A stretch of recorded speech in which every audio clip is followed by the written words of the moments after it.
première chose qu'on va voir, ça va être les entrepreneurs. En anglais, ça va être les personnes qui vont vouloir entreprendre, mais qui ne vont pas être capables de le faire. Donc ces personnes-là, je vais plutôt vous recommander de soit être salarié pendant un temps et du coup de pouvoir investir. Mais dans ce cas-là, ça se prépare. Dans ce cas-là, je vous recommanderais de déjà vous former ou d'en apprendre un maximum sur l'investissement. Il y en a des vidéos gratuites, d'ailleurs je vous en proposerai bientôt. Mais il va y avoir également de surtout vous informer sur les impositions. Et du coup, sur la meilleure façon d'investir selon vous, encore une fois. Parce que selon les revenus que vous aurez, il va peut-être être important de faire du dollar cost averaging, mais peut-être aussi que vous allez être plus quelqu'un qui va aimer faire du trading. J'ai déjà fait ça et ça prenait mes journées de faire du trading. Alors certes, à la fin, je finissais avec une bonne somme d'argent de gagner, mais ça prend énormément de temps.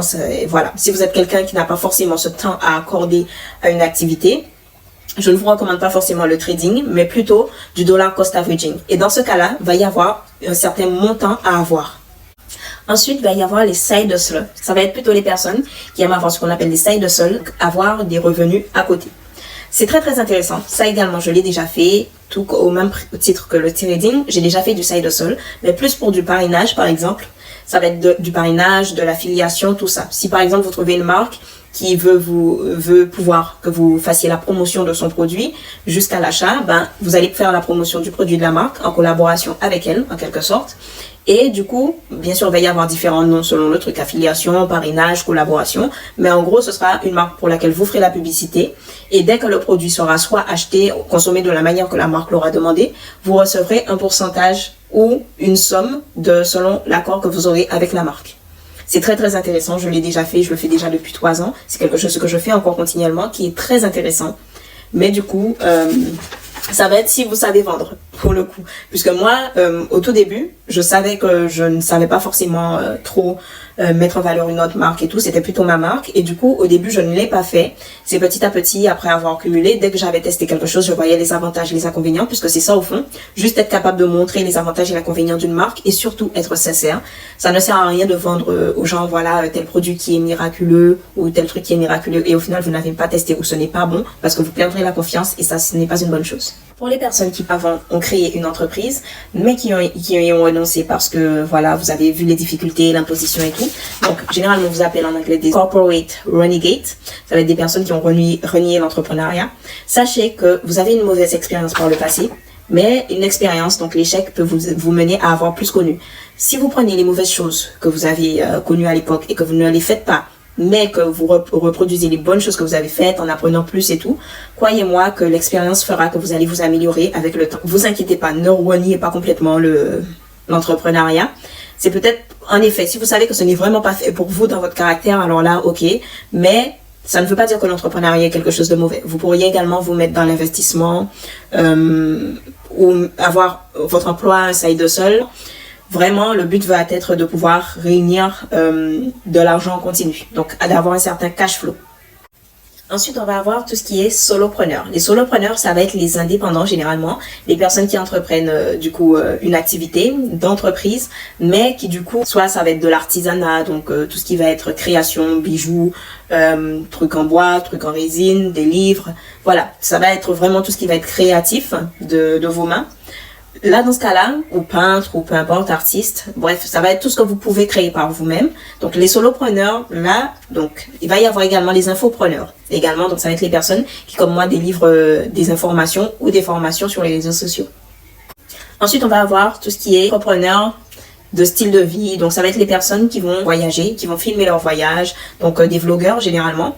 Les vlogueurs, ça va être des personnes qui vont montrer généralement des choses de leur quotidien, soit du sport, de vloguer. Bien sûr, il y a différentes catégories. Donc, la salle de sport, ce sera plus la musculation, le fitness. Et chacun, vous aurez votre lexique, votre vocabulaire selon la chose que vous allez faire. Mais généralement, le vlog englobe tout ce que tu fais au quotidien et du coup, que tu vas pouvoir soit être en collaboration avec une marque, soit avec ta propre marque et tout. Et proposer soit le produit, en parler et tout. En soi, ça te permettra également d'avoir des revenus comme sur TikTok, sur YouTube et tout, sur Facebook, Insta. Ça permettra également de, du coup, être créateur de contenu. Donc, on peut mélanger plusieurs activités en une parce qu'aujourd'hui, grâce aux réseaux sociaux, on peut s'étendre à perte de vue dans les différents projets. Mais le but est toujours de garder ses objectifs en tête et de foncer. on va avoir tout ce qui s'appelle serial entrepreneur. Ça va être les personnes qui vont créer de multiples entreprises et toutes les développer, les revendre peut-être, mais ça va être quelqu'un qui va juste créer plusieurs entreprises et plusieurs projets. Bien sûr, à succès, ça sert à rien de créer pour rien, mais voilà, qui va créer plusieurs projets. Donc ça va vraiment être ce qu'on appelle un entrepreneur. Donc c'est ce que j'espère être, mais voilà.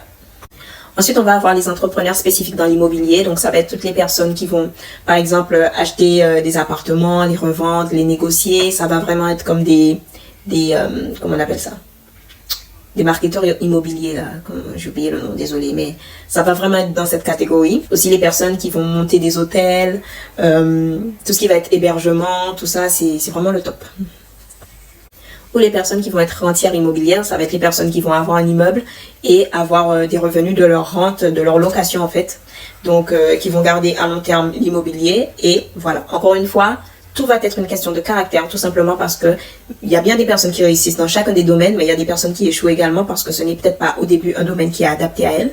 Ou tout simplement, on ne connaît jamais tout dès le départ, donc il faut se lancer pour savoir parfois petit à petit. Vous n'êtes pas obligé de vous lancer dans de gros projets tout de suite, juste petit à petit, voir comment ça fait, si ça vous plaît, est-ce que votre caractère le permet, est-ce que vous avez assez confiance dans le projet pour le poursuivre.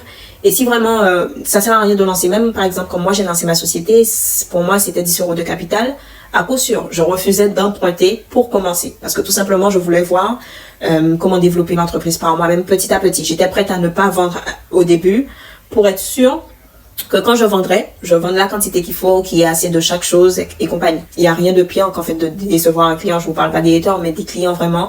Il n'y a rien de pire de décevoir un client. Donc le mieux, c'est vraiment quand on se lance, savoir qu'on peut réaliser le projet. Bien sûr, il va y avoir également les personnes qui sont dans la tech, donc le développement par exemple, développement d'intelligence artificielle, développement de logiciels, développement d'ordinateurs. Donc tout ce qui va être technologique. C'est ce qu'on appelle généralement des startups, puisque ça va être au début, elles vont vraiment pas toucher de l'argent. Je vous dis, les startups, c'est ça. Tu vas pas toucher de l'argent pendant un certain temps, le temps du développement de projet. Parfois, tu vas également, pour ceux qui sont vraiment sûrs, prendre des investisseurs et tout avec toi, des actionnaires, monter un projet. Mais le mieux, ça va être de pas choisir entre tes amis, choisir les personnes qui voilà quoi, ils savent où ils veulent aller avec le projet et tout, s'ils financent et tout. Et tu vas leur dire dans tant de temps, dans 1 an, dans 2 ans, le but va être d'avoir tant de revenus et compagnie. Toujours, bien sûr, quand vous créez un projet, avoir un petit cash flow au début, quelque chose qui vous rapporte, même si ça n'est pas complètement le cœur de ce que vous voulez, mais ça vous rapporte un peu quand même pour pouvoir faire votre projet survivre. Ensuite, il va y avoir toutes les personnes qui vont être dans le e-commerce, donc Amazon, Etsy et compagnie. Donc, ça va vraiment être les magasins où tu peux faire de l'achat-revente de produits, soit toi-même proposer tes propres produits que tu as créés et compagnie. Donc, ça va être tout ce qui est commerce sur Internet, donc proposer des produits sur Internet, produits physiques et compagnie. Donc, vraiment, nous avons de toutes les catégories aujourd'hui et grâce à Internet, en fait, on va pouvoir les monétiser, les mettre en ligne, les montrer plus facilement. Donc, croyez-moi, Internet est un vrai avantage, quel que soit le business que vous voulez faire.